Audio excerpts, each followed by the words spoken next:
भारत की राष्ट्रपति द्रौपदी मुर्मू द्वारा संविधान दिवस समारोह के दौरान दिया गया भाषण काफी चर्चा में है। आर्थिक रूप से कमजोर विचाराधीन कैदियों की स्थिति पर उन्होंने गहरी चिंता व्यक्त की। खासकर आदिवासी बाहुल्य क्षेत्रों के कैदियों के लिए देश के तीनों स्तंभों को साथ मिलकर काम करने का आह्वान किया। उन्होंने मुकदमेबाजी की अत्यधिक लागत को न्याय प्रदान करने में एक बड़ी बाधा के रूप में संदर्भित किया है। उन्होंने कार्यपालिका, न्यायपालिका और विधायिका से लोगों की दुर्दशा को कम करने के लिए एक प्रभावी विवाद समाधान तंत्र विकसित करने का आग्रह किया है। मैं जो आप सब जानते हैं, मैं एक छोटी सी गांव से आई हूं, जहां कोई भी ऐसी, मैं जब पैदा हुई थी, जन्म ली थी 1958 में, वहां कोई भी ऐसे सुविधा नहीं थी। गांव के लोग, हम ये तीन लोगों को भगवान मानते थे: टीचर, डॉक्टर और लॉयर्स। टीचर को ओडिया में एक प्रोवर्ब कहते हैं, गुरु को न मानिब नर गुरु ही साक्षात ईश्वर। गुरु एक मनुष्य नहीं, ये साक्षात ईश्वर है। और डॉक्टर को भगवान मानते थे क्योंकि वो जीवनदाता है। डॉक्टर और लॉयर्स के पास कितने टाइम लोग जाते हैं जो अब परेशान में होते हैं, दुख में, परेशान में।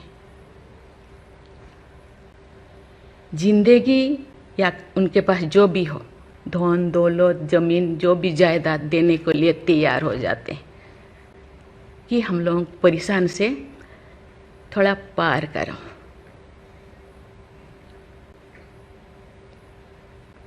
जो मैं एमएलए बनी तो भाग्य से मुझे होम स्टैंडिंग कमेटी का चेयरमैन बनाया गया। मुझे पूरा राज्य में जितने भी प्रिजन, जितने भी जेल था, मुझे घूमने को मौका मिला।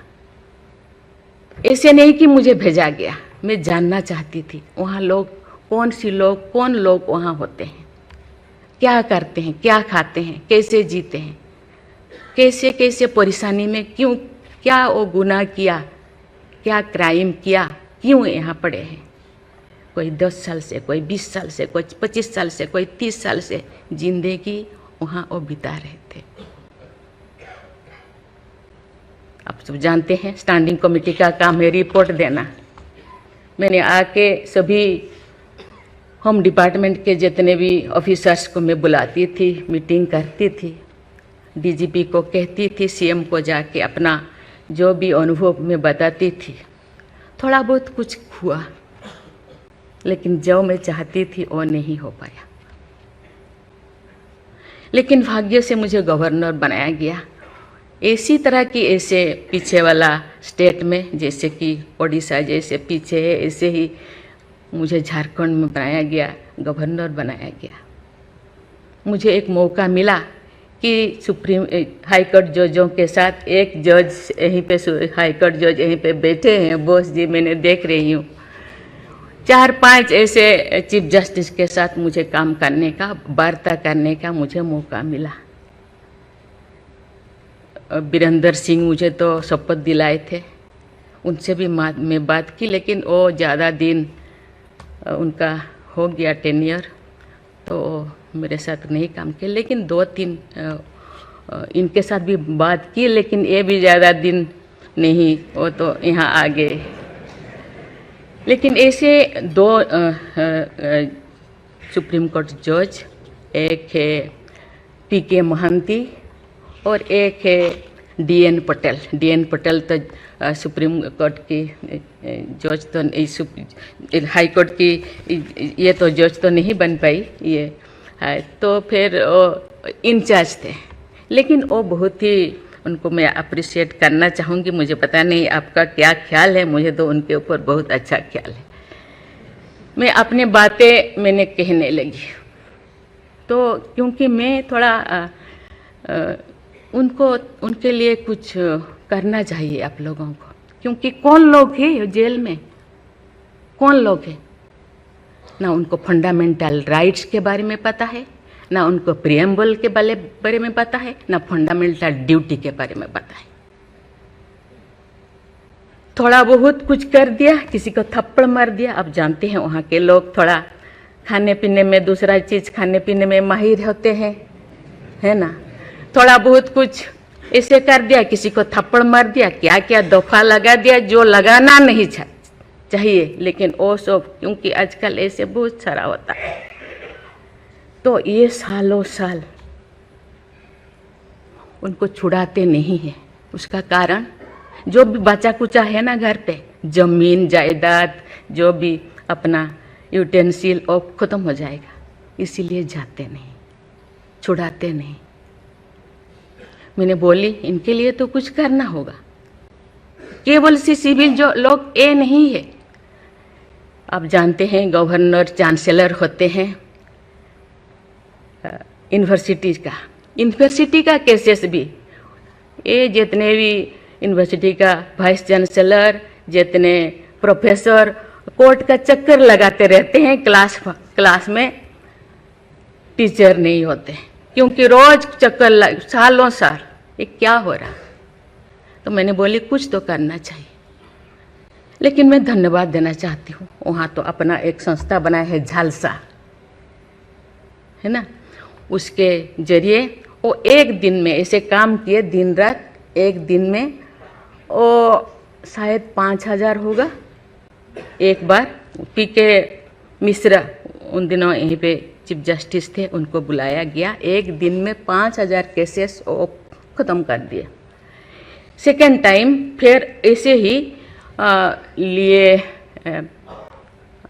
आपका हायर एजुकेशन का, वहाँ का भी उनको लीम का बुक ऑफ रिकॉर्ड में उनका नाम दर्ज हो गया। वो DN पटेल पूरा भागे भागे आई, हम लोगों को क्या, मुझे ऐसे करते रहो, क्योंकि उन लोगों को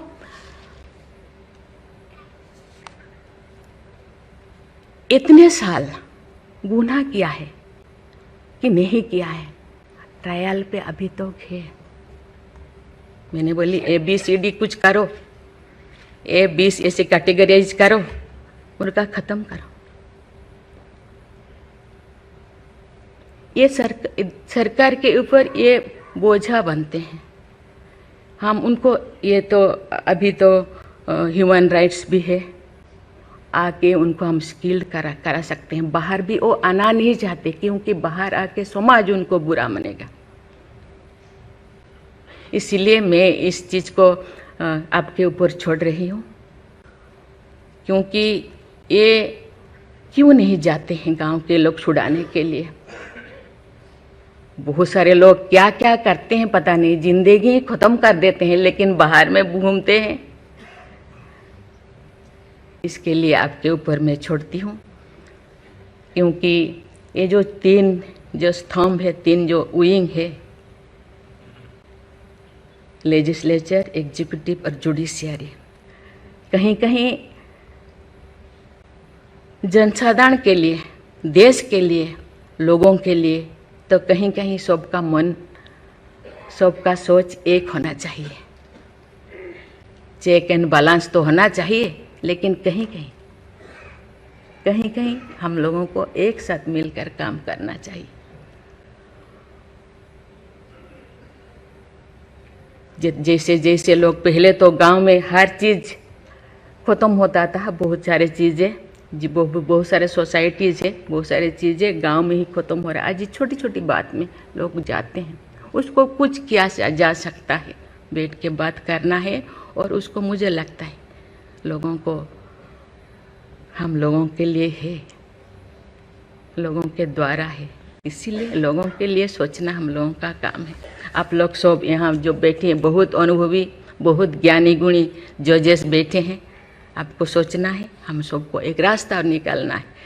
कि कहते हैं आजकल तो और ज़्यादा जेल, बहुत सारे इतने ओवर क्राउडेड हो गए, और सारा बहुत सारे प्रिजन बनाना होगा। अरे हम ये आगे जा रहे हैं, हम विकास की ओर जा रहे हैं, फिर और ज़्यादा जेलें बनाने का ये क्या ज़रूरत है? कम करना चाहिए।